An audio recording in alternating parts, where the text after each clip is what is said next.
Hello my rose petals and welcome back, or if you're new here, welcome to my channel, A Rose Between Pages. Rosie here, and today we are doing my February and March wrap up. I have 12 books to talk about. I read 6 books in February and 6 books in March. It's gonna be a little bit weird as this video because I literally don't own any of the books that I read in February and March. All of the books that I read are from the library. I need to start reading from this again, my shelves. I need to start reading from them again because they've been screaming at me for the past 2 months. So this is gonna be a little bit weird, but there will be pictures of the books here while I'm talking about them. The first book that I read in February was called The Sting. I can't remember the author's name, but I gave this 2 stars. This was very triggering for me and I had no idea what I was getting into. I picked this up because I saw it was a crime novel and I usually love crime novels, but this one just wasn't for me. Half of the book it took to get to the plot of the blurb. You're following Tommy and his childhood sweetheart Scratch as they grow up, and they grow up in different lives. This isn't a spoiler, but what I mean by different lives is she turns out to be a policewoman and he turns out to be a criminal. There is a lot of trigger warnings for this book. I will list them. So the trigger warnings are: there is mention of abortion, there's sexual assault in this, there is grief, there's forced marriage, an abusive relationship, child grooming, paedophilia, and self-harm. I think there's also suicide attempts in this. Not suicide attempts, suicide itself. The second book that I read in February was The Lost Future of Pepperharrow by Natasha Pulley. Beautiful cover. I was interested because I kind of like octopuses and light bulbs are very pretty sometimes. So picked this up not knowing what it was about. There was no blurb or anything either. This was a fantasy and a World War book put together, and that was the first time that I've ever read something like this. I really enjoyed it. I gave it 4 stars. You're following Maury and Faniel on their different journeys to Japan. The most shocking part of this was they were gay lovers and they adopted this little girl called Six. They saved her from this warehouse where she was going to become a slave. I mean, my favourite character of all the amazing characters in this was actually Katsu, who is a mechanical little octopus that Maury made. He was just adorable because he kept nicking spoons and just wanting attention all the time.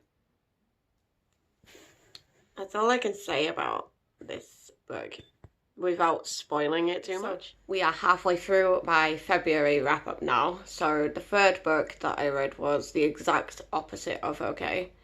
This was a feminist book and it was a little bit funny. It was quite comedic. It was okay. 3 stars, not gonna lie. But I wouldn't read it again. It was mostly teenage drama and there was a lot of slut shaming in this. I can't really say anything else about this book. Like, it wasn't for me, was the slut shaming. So that's why it gets a 3 star. Let's get on to the other half of February. The next book that I listened to in February was Nights Over Water by Ken Follett. I enjoyed this, but I unfortunately couldn't renew it as someone had reserved the audiobook of this. So I listened to the majority of it and I really enjoyed it and I gave it 3 stars. It was based around the World War era, and it was quite spicy. So that made me realise listening to spicy scenes makes me very flustered. It makes me blush as well. Bright red. Down to the last two books that I read. The next one is Blood Over Water. I am seriously so dumb. So like in this clip I said books that I've read in January instead of February, and now I've just said Blood Over Water instead of Blood in the Water. How stupid can I be? Don't get me wrong, this was an alright book. It was quite enjoyable, but I would have preferred it if it was more thrilling and the characters were more lovable. I don't really remember a lot about this book, but I do remember that it was mostly revolved around gangsters, gangster gangs, and gangster crime. So if you're into that, this is the type of book for you. Overall, it was quite enjoyable, and I gave it 3 stars. The last book that I read in February actually made me realise that I really like LGBTQIA+ romances, and they're most likely my favourite type of romances. And I listened to this. It was called It's Not Like It's a Secret. Like I just said, it's a romance between these 2 girls. It was so cute. One of them was a lesbian and one of them was bisexual, but she was very so-so. She wasn't entirely sure if she was bisexual, and she was having trouble coming out. I don't usually read romances, but I was so rooting for the couple in this. They were so cute. And it was different because it was actually an Asian LGBTQIA. So if you're looking for an Asian LGBTQIA romance, like cutesy romance, I suggest this. It was so good. Forgot to mention that this was yet another 5-star of this year.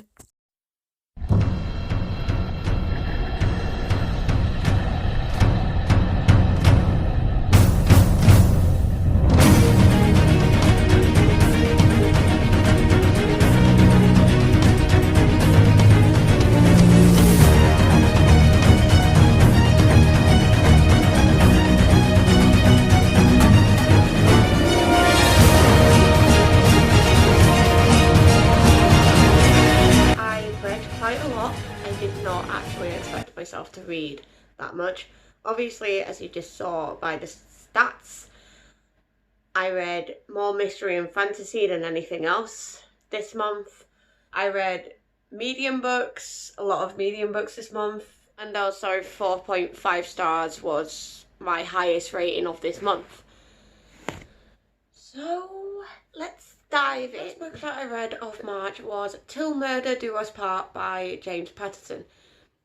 This was actually the only non-fiction that I read this month. It was about these true crime cases and it was really intriguing.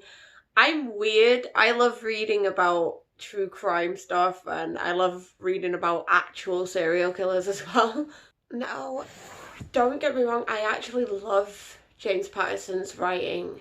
I've loved all of the books that I've read from him so far. And this was different because he usually writes fictional books, not non-fiction. Overall, it was really enjoyable and there was a lot of cliffhangers, so I really could not put this down at all. I gave it 4.75 stars. Next book, I got so irritated I actually had to DNF and I gave it 2 stars. It was The Spanish Bride. The reason why I DNF'd it was because there was so much Spanish. Majority of it was in Spanish or French. And I had to keep going back and forth and translating it into English. Other than that, it was okay. It was about this woman called Juana. And like she lived with her husband who was actually in the army. It was basically around the era of the Spanish Civil War. I couldn't keep going back and forth translating into English. I wouldn't mind it if I did actually speak like a little bit of Spanish or a little bit of French, which I do, but I don't speak fluent. I wouldn't mind it if I spoke fluent in any of those languages. Then I would have been able to finish this book, but I didn't. Third book, I was actually in a hotel with my best friend Brad at the time when I was reading this, and I was about 3/4, maybe halfway through when I went to this hotel. But this book, oh my god, it is my favourite of March, and it is The 7 Deaths of Evelyn Hardcastle. I fell head over heels in love with this book, in love with the characters, in love with the plot. I was so sad that I didn't buy this. I was so sad that I had to borrow this from the library and I had to give it back to the library. I was very sad. I gave this 5 stars. Wow! This book, that's one word to describe it. Wow. It was so thrilling. I could not put this down. At one point in a vlog that I did, which is already up, I was up for like ages reading it because it was so good and so thrilling, and the twists, the plot twists weren't what I was expecting. And in the end there was actually 2 murderers and I was not expecting them to be who they were. Like, they weren't who I suspected at all. It shocked me. It did the ending. I was so shocked when I finished this book. I listened to in March was Station 11. Before I read this, I had heard so much good things about this book, and I saw that it was available on BorrowBox, which is the audiobook / ebook thing that I use to listen to my audiobooks, and thought I'd give it a try. I gave it a 4.5 stars. It's about this group, I think they're called the Symphony or something, and like, they're a group of actors and they're a group of musicians as well, and they're in this pandemic, this flu pandemic, which hit a bit too close to home, and they survive throughout the entire pandemic. It tells you about how you can survive in that sort of situation as well. Really enjoy pandemic things. That is why I have the stand on my TBR right there. This was another book that I really enjoyed at the end of March, and this was called The Lie Tree. I loved it. Don't get me wrong, I loved it. It was a whodunit, and it gave me Patrick Ness A Monster Calls vibes because it was revolving around this particular tree. But this tree, you told lies and it would grow if your lie was believed by many, many people. So you follow Faith and her father. Her father unfortunately dies. That is not a spoiler, it's in the blurb. And Faith is pretty much trying to figure out who's done it. When they revealed who did it, it was not the best. I think it could have had some work done to it. I felt like it was a little bit rushed. The Lie Tree got 4 stars from me. That's the only part that disappointed me. Oh my gosh, we're all over the place today. Editing Rosie here, yet again. So basically, I read Shed No Tears at the end of March. That was my last book of March. Like, I listened to it and I really enjoyed it. It would have got a 5 stars, but I had to unfortunately DNF because somebody else reserved this.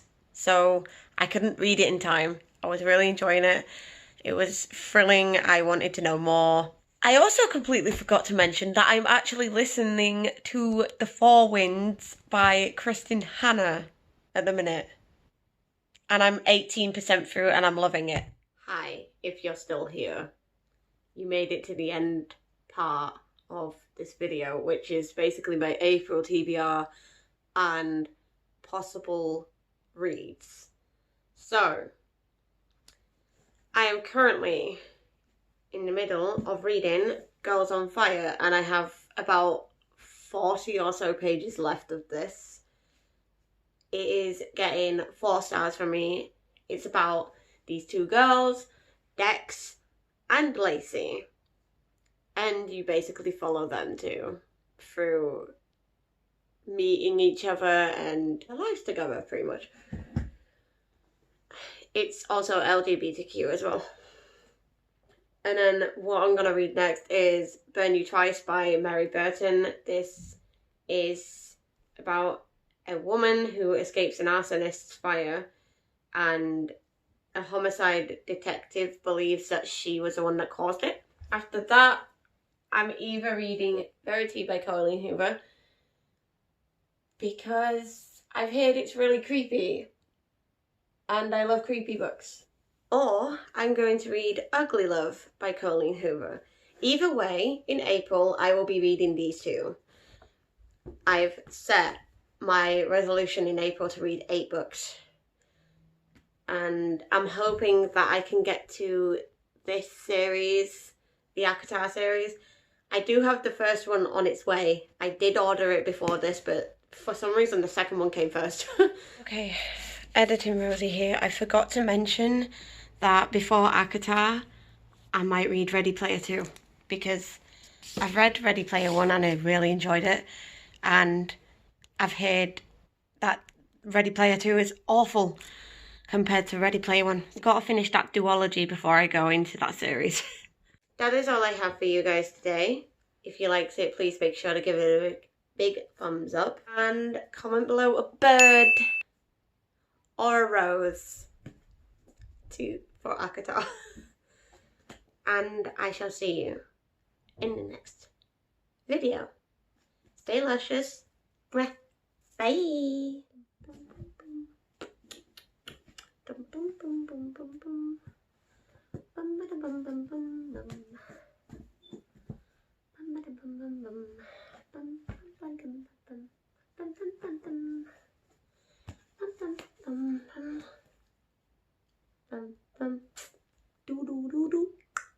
And we are done.